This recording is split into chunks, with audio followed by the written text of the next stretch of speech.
국민의힘은 민주당의 상임위원장 단독 선출에 권한쟁의 심판을 헌법재판소에 청구했습니다. 민주당은 20일 본회의를 열어 원구성을 마무리 짓겠다고 압박했습니다. 국회 과방위는 야당 단독으로 방송 3법과 방통위법을 통과시켰습니다. 법안 심사 소위를 생략하고 전체 회의에서 바로 의결했습니다. 의료계 집단 추진에 국민의힘은 의료 현장을 직접 찾아 의료 정상화 방안 마련에 최선을 다하겠다고 밝혔습니다. 파워 인터뷰, 국민의힘이 야당 단독으로 상임위원장을 선출한 데 대해 헌재 권한쟁의 심판을 청구한 가운데 원구성 협상의 접점을 찾기 위한 방안은 무엇인지 국민의힘 조경태 의원에게 들어보겠습니다.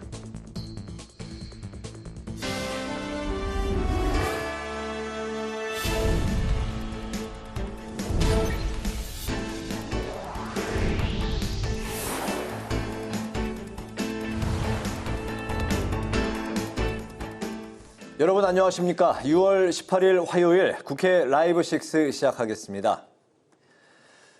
원 구성을 둘러싼 여야의 강대강 대치가 계속되고 있습니다. 국민의힘은 일방적인 원 구성은 무효라며 헌법재판소에 권한쟁의 심판을 청구했습니다. 더불어민주당은 각종 특검법을 막기 위한 시간 끌기 속셈이라며 남은 원 구성을 마무리 지어야 한다고 주장했습니다. 보도에 김희연 기자입니다. 국민의힘은 야당 단독 원구성과 관련해 108명 의원 전원 명의로 헌법재판소에 권한쟁의 심판을 청구했습니다. 우원식 국회의장이 상임위원장 단독 선출을 진행하고 국민의힘 의원들을 상임위원회에 강제로 배정한 건 무효라고 주장했습니다. 국회 안건에 대한 심의 표결권을 심대하게 침해함에 따라 국민의힘은 이러한 반헌법적, 독재적 행위에 대해 헌법재판소에 우원식 의장 등의 권한 침해 확인과 각 행위의 무효 확인을 청구하게 되었습니다.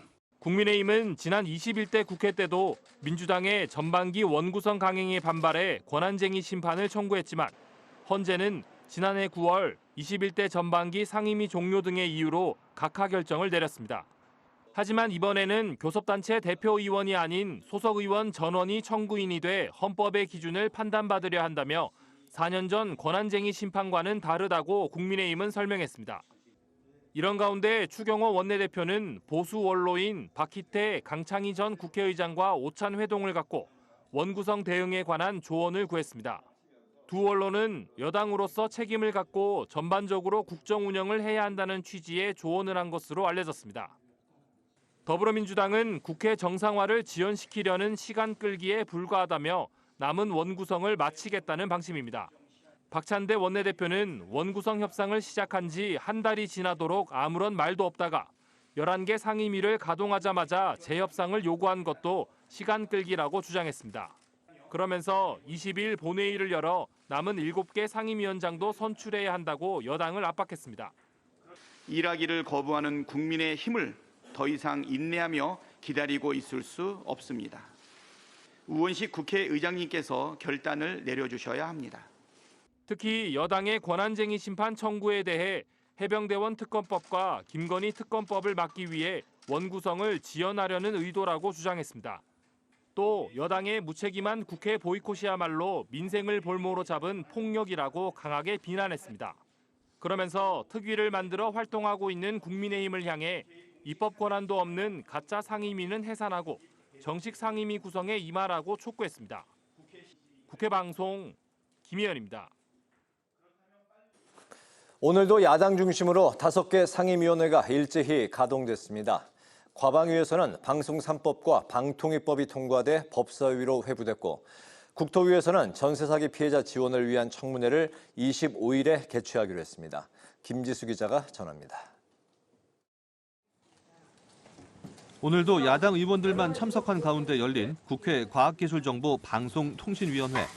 공영방송의 지배구조를 개선하는 방송 3법과 방통위의 의결 정족수를 4인 이상으로 규정하는 방통위법이 의결돼 법제사법위원회로 회부됐습니다.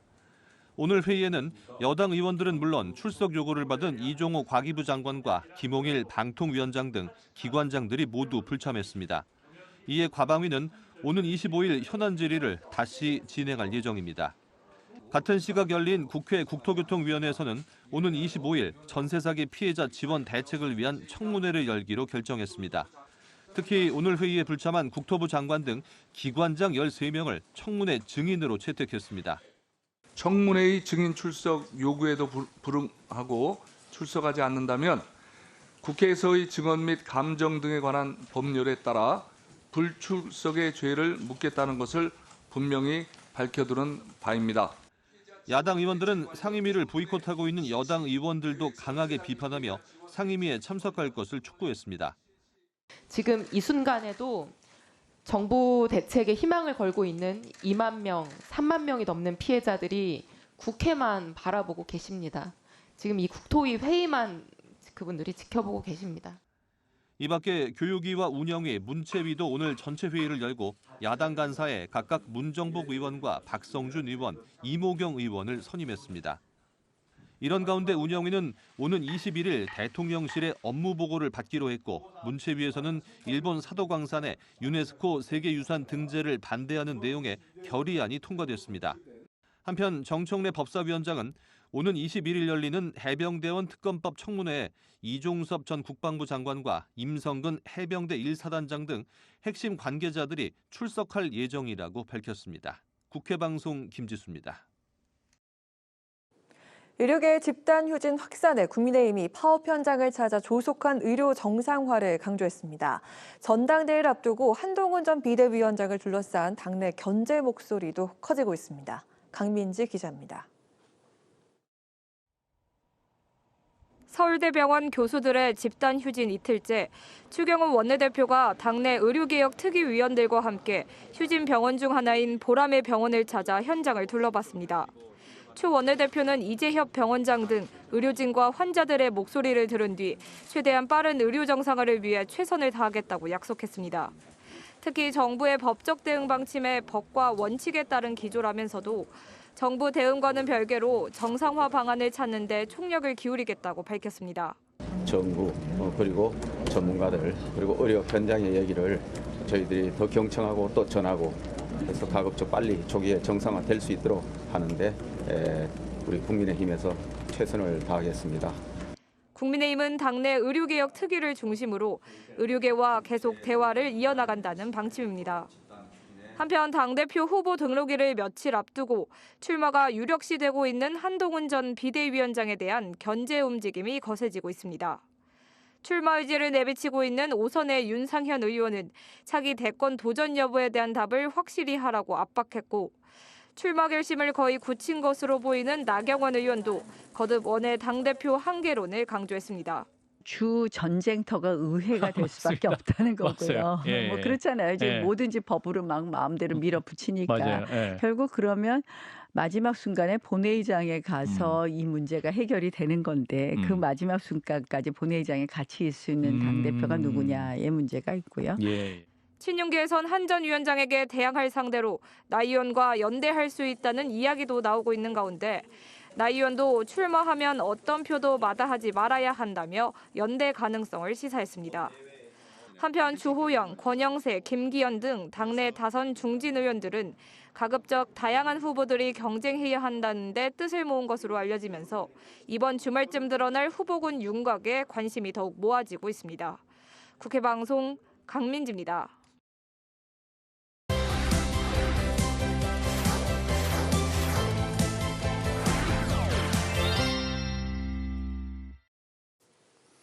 네, 오늘 이슈픽 서완한 객원 기자와 함께 최근 대통령실에서 추진 중인 종합부동산세 인하 이슈부터 다뤄보겠습니다. 서 기자, 어서 오십시오. 네, 안녕하십니까? 네, 방금 제가 이제 이야기했던 대로 최근 대통령실에서 종합부동산세 완화 카드를 꺼내 들고 나왔는데 사실은 이제 민주당에서 처음 이제 불을 붙이긴 했었죠.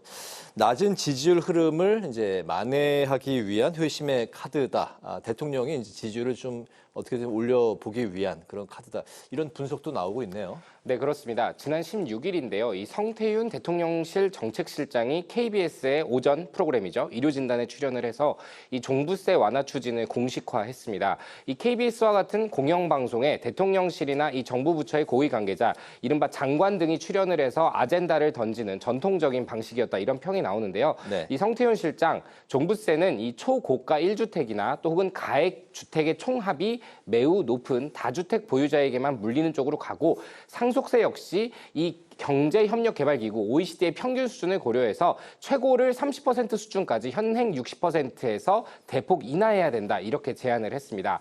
그러면서 사실 종부세는 폐지를 하고 필요시에는 이 재산세의 일부 흡수하는 것이 바람직하다면서도 이 당장 전면 폐지를 하면 이 재정 건전성이 약한 지방 재정 세수에 문제가 있을 수 있다며 다소 신중한 입장도 견지를 했습니다. 이 주택세에서 납세를 하는, 이 종부세를 납세하는 인원이 2010년도에만 해도 사실 20만 명 수준이었습니다. 네. 하지만 주택가가 오르면서 22년도에 120만 명까지 늘어났거든요. 현재는 이 정부의 부담 완화 추진으로 40만 명 선으로 줄어든 상황이긴 하지만 여전히 내는 인원이 많다라는 게 정부의 판단입니다. 국민의힘도 개선이 필요하다는 입장입니다. 하지만 이 세수 부분이나 저가의 다주택자의 과세 형평성을 고려해서 다주택자의 중과세 부담을 낮추자는 쪽으로 목소리가 나오고 있습니다. 국민의힘에서 재정, 조세 개편 특별위원회 위원장인 송원석 의원은 지난 12일 특위 회의 끝난 후에요. 일부에서는 재원이 그만큼 줄어들기 때문에 이 쉽사리 폐지할 수 있는지에 대한 우려도 있다라고 조심스러운 입장을 밝혔습니다. 네.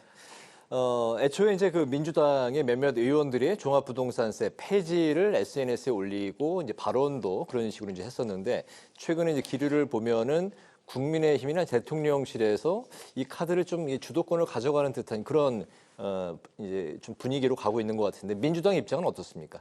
네, 그렇습니다. 정확히 짚어주셨는데요. 사실 총선 이후에 가장 먼저 이 종부세를 개편해야 된다라고 불을 지폈던 것은 박찬대 민주당 원내대표였습니다. 지난달 초에 이 원내대표에 당선된 뒤에 이 아무리 비싼 집이라고 해도 1주택이고 또 실제로 거주를 한다면 과세 대상에서 빼야 된다라는 취지로 언론에 인터뷰를 했었죠. 그리고 한 달 사이 국민의힘과 정부가 이를 강하게 밀어붙이고 있는 반면 거꾸로 민주당은 신중론이 조금 더 우세해졌습니다. 이해식 민주당 수석 대변인은요, 어제 이 부자 감세를 불러올 상속세 개편과 종부세 폐지에 민주당은 동의할 수 없다라는 입장을 내놨습니다. 이 중산층의 조사 부담을 완화하는 쪽의 정책으로는 찬성을 하지만 현재 정부가 내놓는 큰 틀은 부자 감세라기 때문에 동의할 수 없다는 겁니다. 이 민주당 내 전통적인 지지층 내의 반발도 있고요. 또 최근에 지지율이 지지부진한 모습에 민주당의 분위기도 반영된 것으로 보입니다. 하지만 여전히 고심이 깊습니다. 이 주도권을 정부와 여당에 내주는 모양새로 끌려가는 것을 원하지 않을 뿐더러 이 종부세는 사실 노무현 정부 당시에 만든 민주당이 내놓은 부유세 핵심 조세안 중에 하나이기 때문인데요. 문제는 이 조세 정책을 놓고 여야의 입장 차이가 이 종부세와 상속세뿐만 아니라 금투세로 옮겨갈 가능성도 있다는 겁니다. 금투세는 이 국내 주식 투자 수익이 5천만 원 이상이거나 혹은 가상자산, 일명 코인 등 기타 수익이 250만 원 이상이면 22%를 과세합니다. 일부 청년층에서는 이 사다리를 걷어찬다라고 반발을 하고 있지만 거꾸로 민주당은 부자 감세의 필요성을 들어서 수정이나 폐지에 반대하고 있는 그런 입장인데요.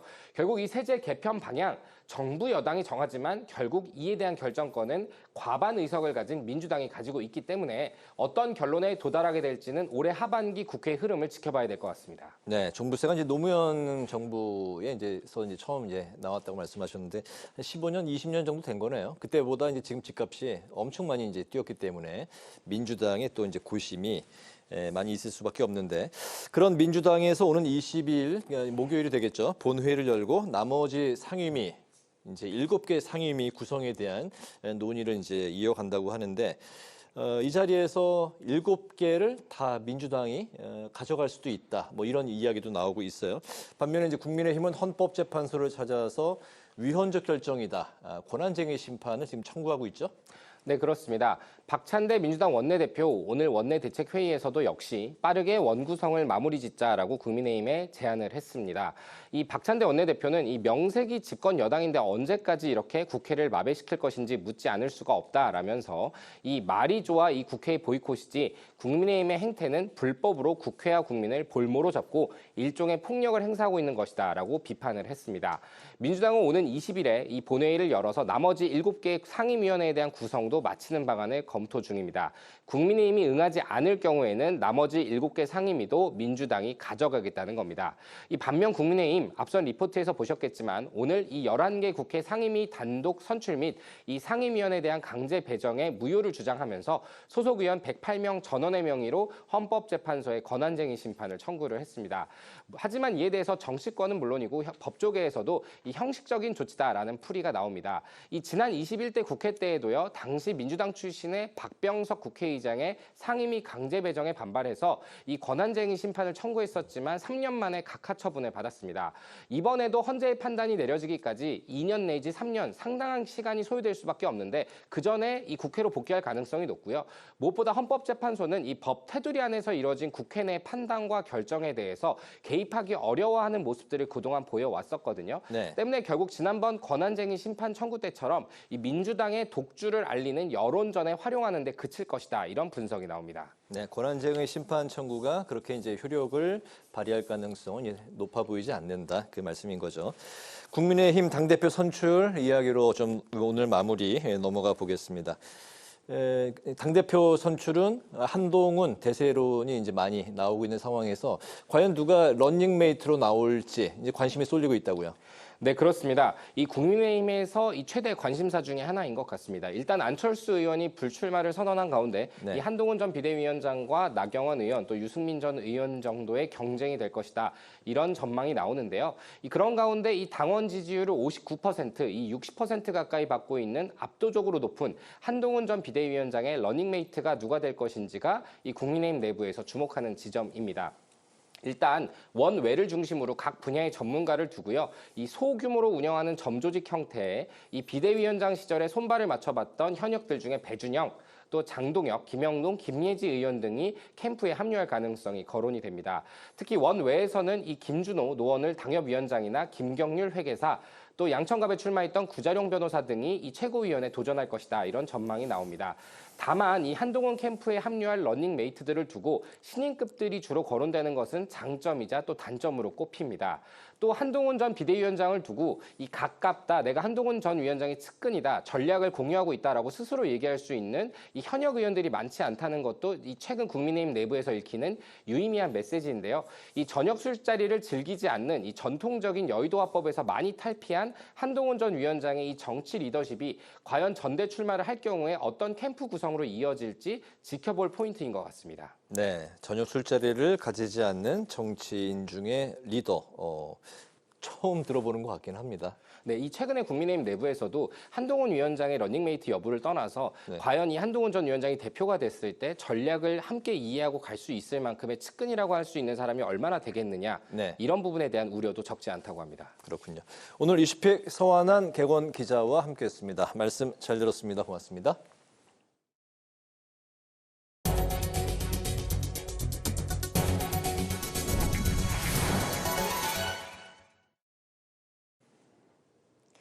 국민의힘은 최근 민주당이 당대표의 사퇴 시한에 예외를 두도록 당원 당규를 개정한 데 대해 이재명의 1인 지배 정당이 됐다고 비판했습니다. 추경호 원내대표는 원내대책회의에서 민주당의 이 같은 행태는 과거 권위주의 시절 제왕적 총재 부활을 보는 듯하다면서 당 이름에 민주란 단어가 어울리지 않는다고 지적했습니다. 또 이재명 대표 한 사람의 사법 리스크가 삼권 분립과 민주주의를 파괴하고 있다며 민주당을 향해 정상적인 당으로 돌아오라고 촉구했습니다. 더불어민주당은 의료계 집단 휴진에 따른 대책 논의를 위해 내일 국회 복지위 긴급 현안 질의를 추진합니다.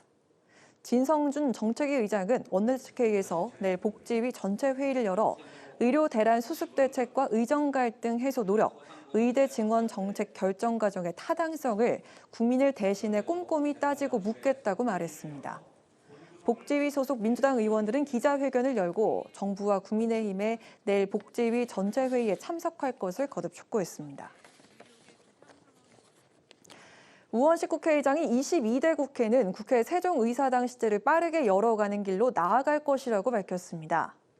우 의장은 국회 지역균형발전 포럼 출범식에 참석해 국회 세종의사당은 국가균형발전 정책의 핵심이자 상징이라며 이같이 밝혔습니다. 우 의장은 또 신속한 이전을 위해 속도감 있게 세종의사당 건립위원회를 구성하고 정부와 예산 협의를 준비하는 등 꼼꼼하게 챙기겠다고 강조했습니다.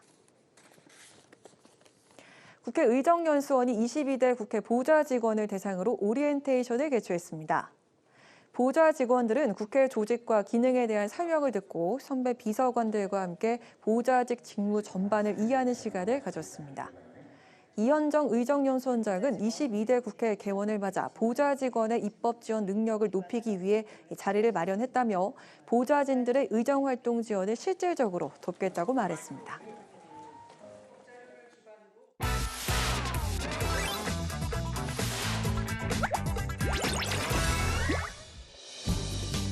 (6월 18일) 강아랑이 전해주는 정치권의 뜨거운 말말말 강아랑의 정치랑입니다. 오늘 첫 번째 주제는 결국 어대한입니다. 한동훈 전 비상대책위원장의 전당대회 출마 선언이 임박한 것으로 알려진 가운데 어차피 대표는 한동훈, 이른바 어대한을 둘러싼 당내 은근한 신경전이 벌어지고 있습니다. 특히 친윤계를 중심으로 한 전 위원장을 향한 견제가 본격화하고 있습니다. 일부 언론에서 몰아가는 하나의 프레임이라 생각하고요. 선거의 결과는 뚜껑을 열어봐야 안다. 당원들 모욕하는 말이라고 생각을 그렇습니까? 합니다. 최소한 원내에서의 분위기는 어대한 느끼기 어렵습니다. 한동훈 아니면 절대 안 된다라고 여론을 만들어가는 사람들이 있습니다. 이 사람들은 정말 해당 행위를 하고 있다고 생각합니다. 네, 어대한 기류 속에 강력한 대항마로 주목받고 있는 나경원 의원 또한 출마 결심을 사실상 굳힌 것으로 전해지고 있습니다. 원외인 한 전 위원장에 대한 한계론이 조금씩 고개를 들면서 원내대표 출신이자 5선 중진의 나경원 의원이 대항마로 더욱 부상하고 있는 분위기입니다.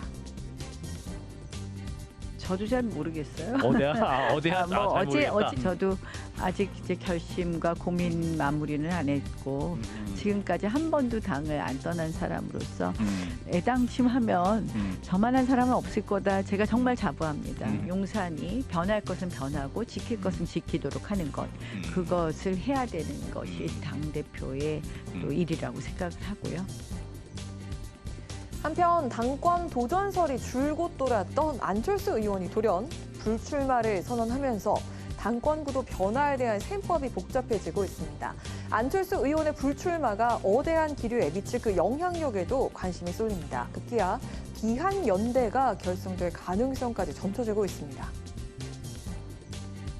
전당대회에서 경쟁하는 관계에 있어서는 저 나름대로 중립을 지켜야 되는 그런 입장 아니겠습니까? 예. 그런 연대는 보통 후보로 나온 다음에 사퇴하면서 함께 하는 거죠. 근데 뭐 후보로 또 나오지 않은 사람이 그런 일을 할 수가 있겠습니까? 선거는 뚜껑 열어봐야 됩니다.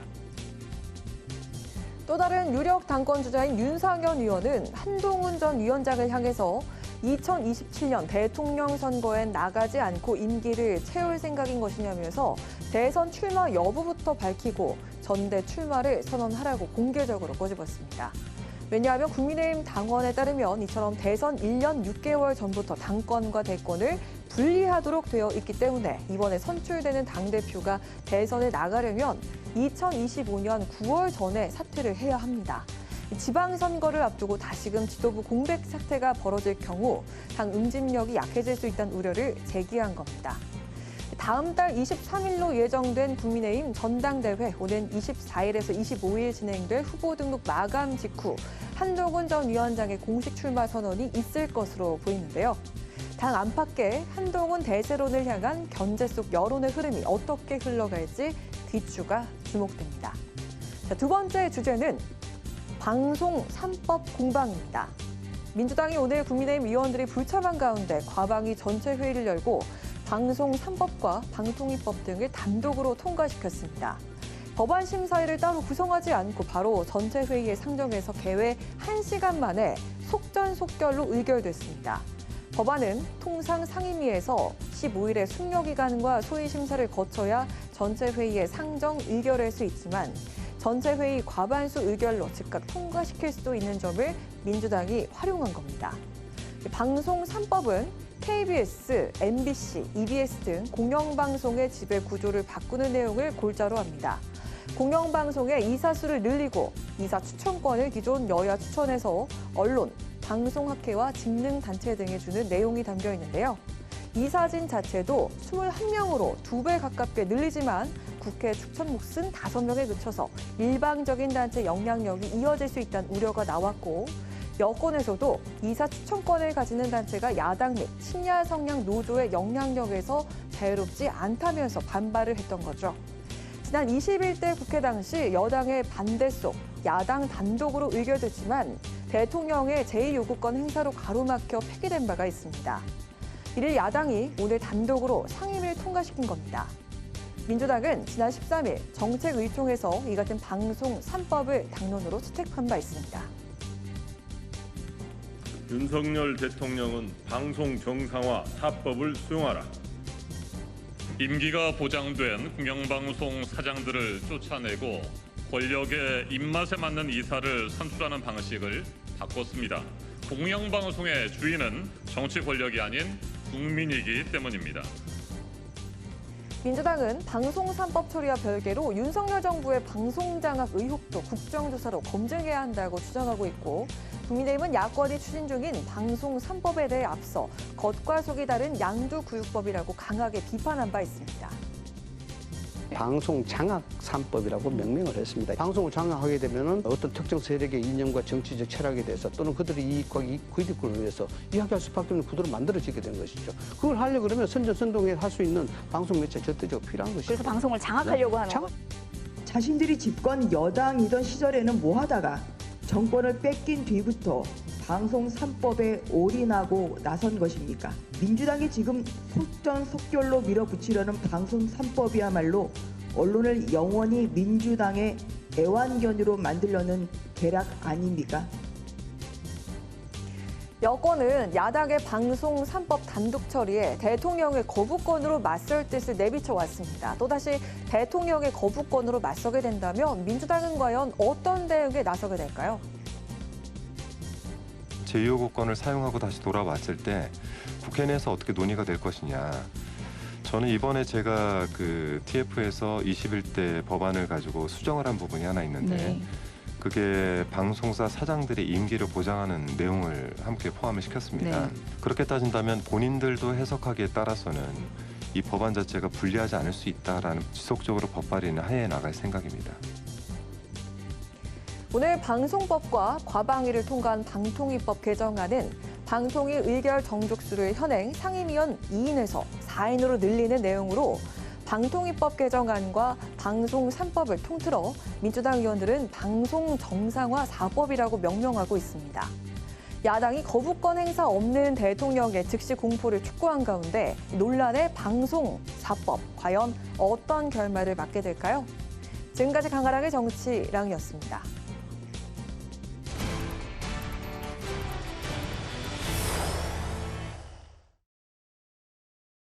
여야의 원구성 대치 전국에 이어지고 있는 가운데 국민의힘이 민주당의 상임위원장 단독 선출 무효를 위한 권한쟁의 심판을 헌법재판소에 청구했습니다. 김성환 민주당 의원과 전화 연결돼 있는데요. 민주당은 현재 어떤 입장인지 관련 소식을 비롯한 몇 가지 현안을 짚어보겠습니다. 의원님 안녕하십니까? 안녕하세요. 네, 안녕하세요. 김성환입니다. 네. 우원식 국회의장의 조속한 협상 주문에도 불구하고 원구성 해결의 실마리가 현재까지 보이지 않고 있는데요. 급기야 국민의힘이 헌재에 권한쟁의 심판까지 청구했습니다. 하지만 지난 21대 국회에서도 헌재가 같은 내용의 권한쟁의 심판을 기각한 바가 있는데요. 여야의 원구성 협상과 6월 임시국회가 제대로 진행될 수 있을까요? 어떻게 보고 계십니까? 네, 어제 우원식 국회의장이 이제 기자회견을 하지 않았습니까? 네. 그러니까 현재 국회 의석수를 고려해 보면 민주당이 11석, 국민의힘이 7석의 상임위원장을 갖는 게 맞는다. 그래서 이제 민주당은 이제 지난번에 그 11석의 상임위원장을 선출을 했고, 국민의힘 몫의 7석의 상임위원장을 남겨놓은 거 아닙니까? 그런데 국민의힘은 아예 원점에서 재협상을 하자고 하고 있어서 지금 난항인데, 그 여러 가지 민생 현안도 밀려 있고, 또 6월 국회에서 교섭단체 대표 연설도 해야 되고 대정부 질문도 해야 되는 이런 문제들이 있어서 마냥 끌 수는 없는 거 아니냐, 뭐 이런 게 어제 국회의장의 기자회견의 요지였는데, 제가 보기에는 협상을 마냥 끌 수도 없고 6월 국회도 이제 거의 막바지로 가고 있어서 이번 주 중에 여야가 머리를 맞대고 어떻게든 협의를 해야 될 것 같고, 그렇지 않으면 뭐 국회의장으로서도 결단을 해야 되는 시점이 임박해 있는 거 아닌가 이렇게 생각합니다. 네, 또 여야가 그 원구성 협상에서도 이재명 대표 기소와 또 재판과 관련된 공방을 주고받았습니다. 국민의힘은 민주당이 관례를 깨고 이 법사위원장을 가져간 게 이 대표 방탄을 위한 사전 포석이다 이렇게 주장을 하고 있고요. 또 국민의힘이 최근 그 공개한 위증교사 의혹 관련 녹취권도 그렇고요. 그 현재 이 대표와 관련한 4개 재판이 동시에 진행 중인 상황인데, 당 차원의 뾰족한 대응 방침이 좀 있을까요? 어떻습니까?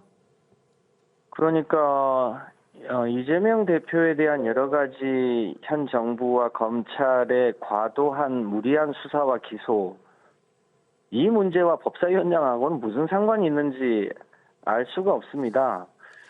검찰이 여전히 무리한 일을 하고 있고요.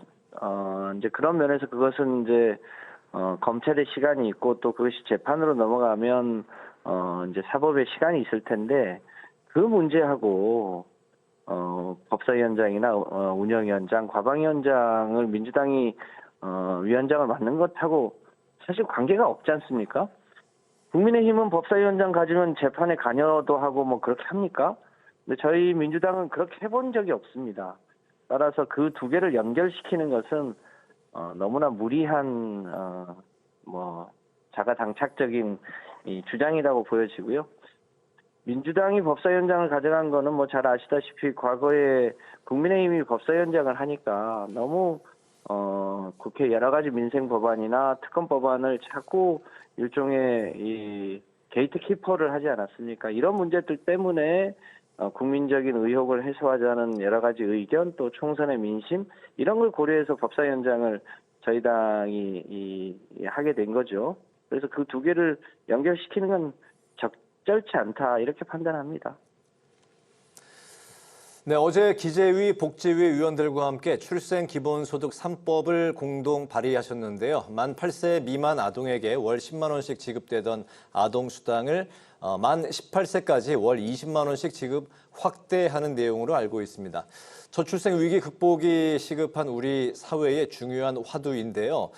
만약에 이 법이 시행이 된다면 뭐 언제쯤으로 예상을 하시는지, 그리고 특히 관련 법안의 핵심 쟁점을 좀 설명해 주실까요? 아동수당을 지금 만 8세 미만 아동에게 월 10만 원씩 지급해 왔는데, 이 아동수당의 금액을 20만 원으로 늘리고 또 그 기간도 18세까지 연장하자라고 하는 아동수당법 개정안이 하나 있고요. 또 이제 출생 기본소득이라고 해서 아동이 태어나면 그 부모가 월 10만 원을 일종의 펀드로 적립을 하면 그것에 상응해서 정부가 10만 원을 추가로 얹어주는 것을 18세까지 해서 18세가 되면 목돈으로 찾아갈 수 있도록 해보자. 다만 그때 이제 18세까지 적립하는 돈에 대해서는 이자 소득이나 배당 소득을 소득세를 부과하지 않고, 또 이제 사실상 부모가 내주는 것이기 때문에 증여세도 부과되지 않도록 하는 소위 비과세 혜택을 주자고 하는 이런 게 이제 출생 기본소득 3법이라고 되어 있는데요. 어쨌든 아동수당도 좀 늘려주고 18세에 좀 목돈을 가질 수 있도록 해주자. 그렇게 해서 아이들을 키우는데, 혹은 그 아이가 특히 이 성인이 될 무렵에 목돈을 갖출 수 있게 해주자고 하는 취지에서 꼭 필요한 법안이라고 판단합니다. 네, 마지막 질문 남았는데요. 간략하게 들어보도록 하겠습니다. 여야가 요즘 앞다퉈서 최근 그 민생 법안을 쏟아내고 있는데, 뭐 국민의힘 측은 총선 참패, 그리고 민주당은 당대표 사법 리스크 부담을 좀 덜기 위한 시선 전환용 경쟁이 아니냐 이런 지적이 있는데요. 여기엔 좀 어떤 의견 갖고 계실까요? 국민의힘이 이 민생 법안을 실제로 얼마나 쏟아내는지 모르겠습니다만 국민의힘이야말로 소위 이 국가 운영을 책임지는 정당 아니겠습니까? 근데 그런 면에서는 빨리 국회에 돌아와서 각종 민생 법안을 다루는 게 맞아 보이고요. 국민의힘에서 이 당대표 사법 리스크 부담을 덜기 위한 거다 이렇게 얘기하는 건 그야말로 어불성설이죠. 그거와 이 민생 법안하고 무슨 관계가 있습니까? 이미 이 이재명 대표에 대한 것은 사법 리스크가 아니라 검찰의 무리한 기소로 생긴 검찰 리스크 아닙니까? 정말 이 되지도 않은 문제를 어떻게든 꼬투리 잡아서 이 기소를 하고 있는데 전 재판에서 그건 밝혀질 거라고 보고요. 지금 민주당이 하고 있는 일은 국민의힘이 국회에 이 일을 사보타지하는 와중에서도 야당으로서 최소한의 책임 있는 역할을 하기 위한 거다 이렇게 봐주셔야 될 것 같습니다. 네, 의원님 오늘 전화 연결 감사드리고요. 오늘 말씀 여기까지 듣겠습니다. 고맙습니다. 네, 감사합니다. 네, 지금까지 김성환 더불어민주당 의원과 이야기 나눠봤습니다.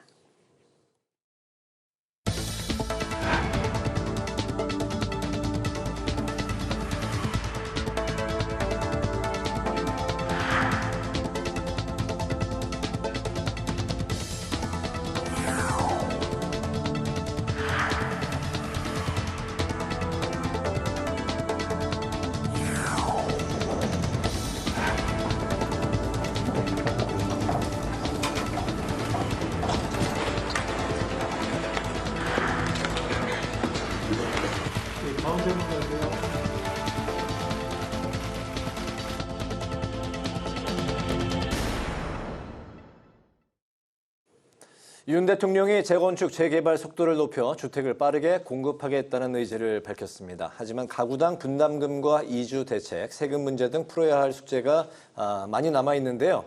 오늘 파워 인터뷰에서는 국민의힘 조경태 의원을 모시고 재건축, 재개발 활성화를 위한 현실적인 대책에 대해서 알아보겠습니다. 의원님 반갑습니다. 네, 반갑습니다. 네. 지금 국회에서 6선으로 최다선이시죠? 네, 감사합니다. 국민의힘 그 당내에서는 주호영 의원 있으시고 그렇습니다. 민주당에서는 이제 추미애 의원 네, 있으시고 아무튼 이번에 22대 국회에서도 또 활약을 네. 기대해 보겠습니다. 지난달 31일 대형 주택 거주자가 재건축 재개발로 중소형 주택 두 채를 이제 공급을 받을 경우에 실거주지를 제외한 나머지 한 채에 대해서 양도소득세를 면제하는 내용을 이제 대표 발의하셨는데 먼저 이 법이 어떤 내용인지 좀 말씀을 들어볼까요? 사실 저희 지역에도 그 재건축 재개발에 대한 그 요구가 많이 있거든요. 그 노후된 아파트나 노후된 주택을 좀 더 쾌적하게 만들어야 된다는 그런 요구가 많이 있고요. 또 서울을 중심으로 한 수도권에도 재개발, 재건축과 관련된 게 많이 있습니다. 네. 특히 분당이나 일산과 같이 일기 신도시에는 1990년대 전으로 보면은 4인 가족 이상을 좀 중점적으로 하는 좀 중대형 평수가 넓은 그런 아파트를 많이 지었거든요. 근데 그게 지금은 1인 가구 또는 2인 가구로 이렇게 소수로 이렇게 작아졌지 않습니까? 가구 수가.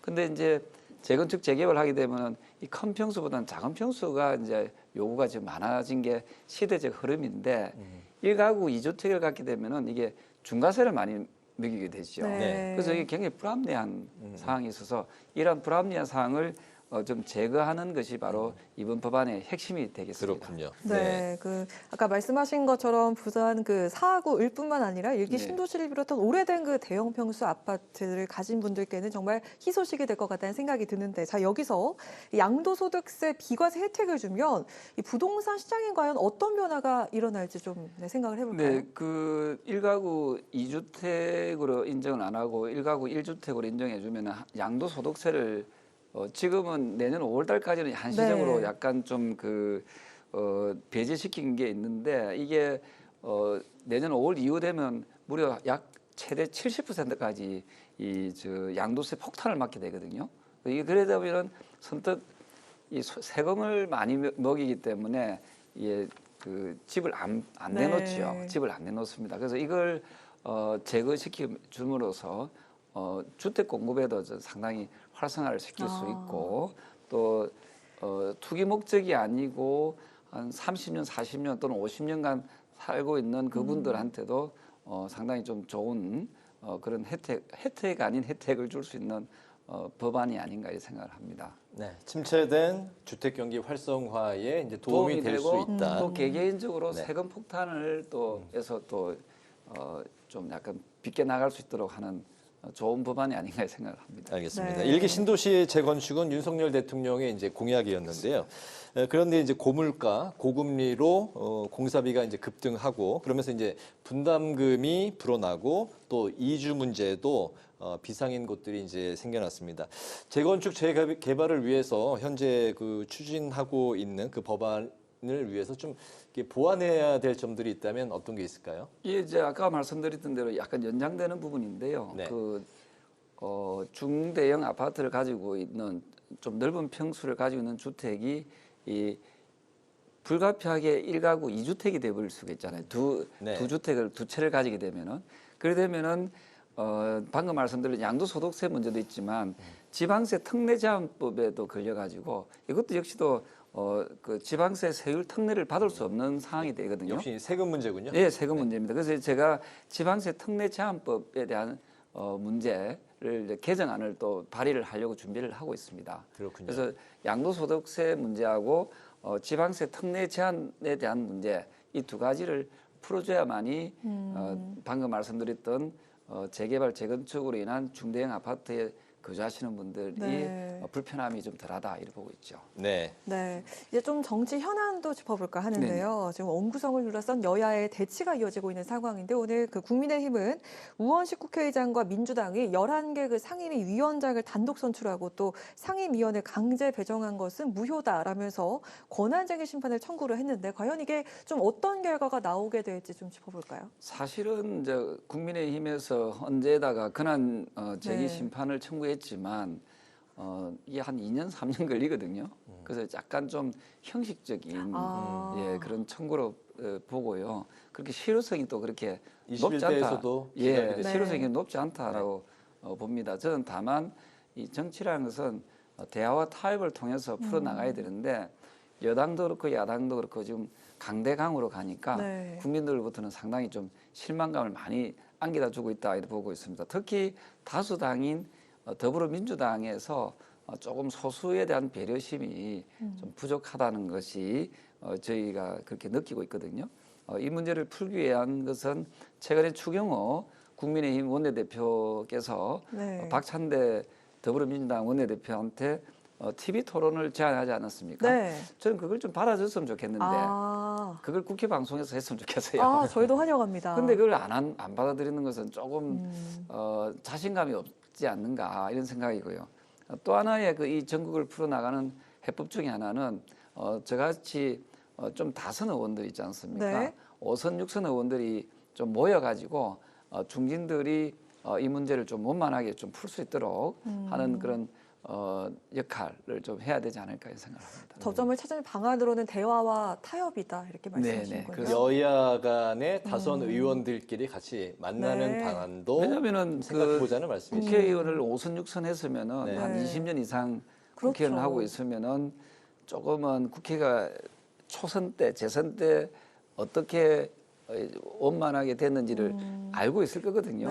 그래서 서로가 조금씩 그 길을 열어 나간다면은 저는 해결점이 나타나지 않을까 이렇게 보고 있습니다. 근데 지금 시기가 굉장히 좀 긴박하게 돌아가고 있는 것 같습니다. 이제 민주당이 20일에 이제 본회의를 열고 어떻게든 이제 나머지 7개 상임위원장에 대해서 결론을 짓자는 그 입장이고 우원식 국회의장도 이런 현재의 국회 이런 두 개로 쪼개진 이런 상황을 오래도록 이제 방치할 수는 없다. 기자회견에서 이렇게 이제 밝히셨는데 그럼 민주당이 그 모레 이제 본회의에서 나머지를 전부 그 21대처럼 18개를 전부 차지할 수도 있는 그런 상황이 올 수도 있을까요? 국민의힘은 현재 좀 21일인가 이제 금요일에 이제 의총을 열 거라고 이제 전해지고 있는데 저는 그 무리하게 가서는 안 되고 만약에 무리하게 간다면은 그 국민들로부터 다수의 국민들로부터 좀 지탄을 많이 받을 것이라 생각하고요. 네.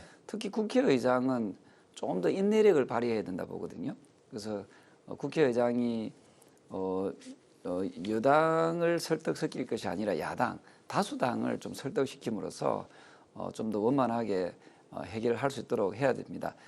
특히 지금 국회의장을 민주당, 다수당의 몫으로 가져갔지 않습니까? 네. 그래서 법사위원장, 그럴 경우에 법사위원장은 소수당에게 주기로 이렇게 원칙을 정해놨거든요. 네. 근데 그 갈래를 지금 깨고 있는 거예요.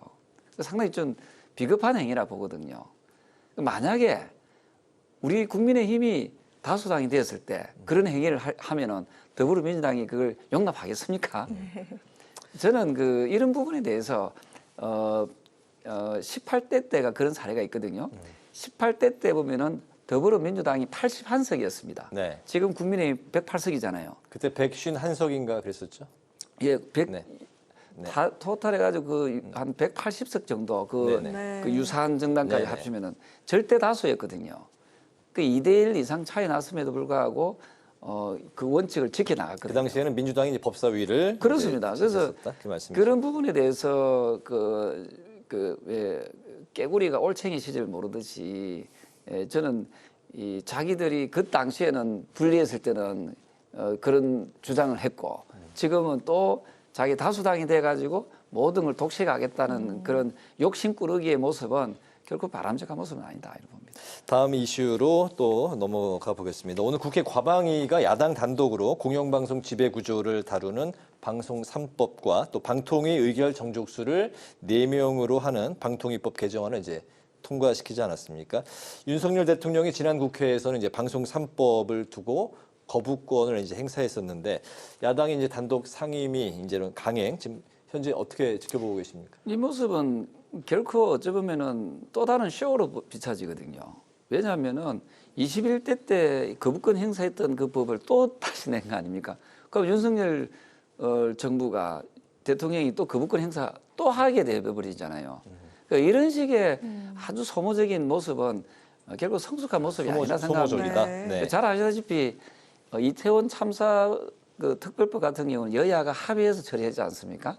그래서 국회에서는 이 거부권을 대통령이 행사하지 않게 하기 위해서라도 합의해서 처리하는 것이 원칙이어야 된다 이렇게 보고 있죠. 네네. 네. 자, 그리고 그 한편 이재명 민주당 대표가 1심 선고를 앞둔 그 위중교사 사건의 당사자와 통화를 한 그 음성 파일이 공개가 됐습니다.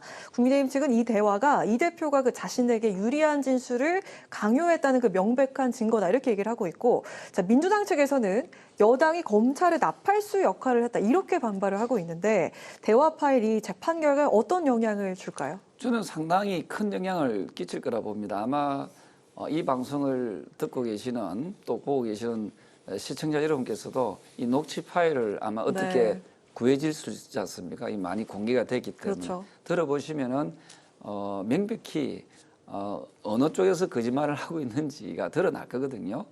결코 정의는 살아 있고 또 손바닥으로 하늘을 가릴 수는 없다 하는 것을 좀 말씀드리고요.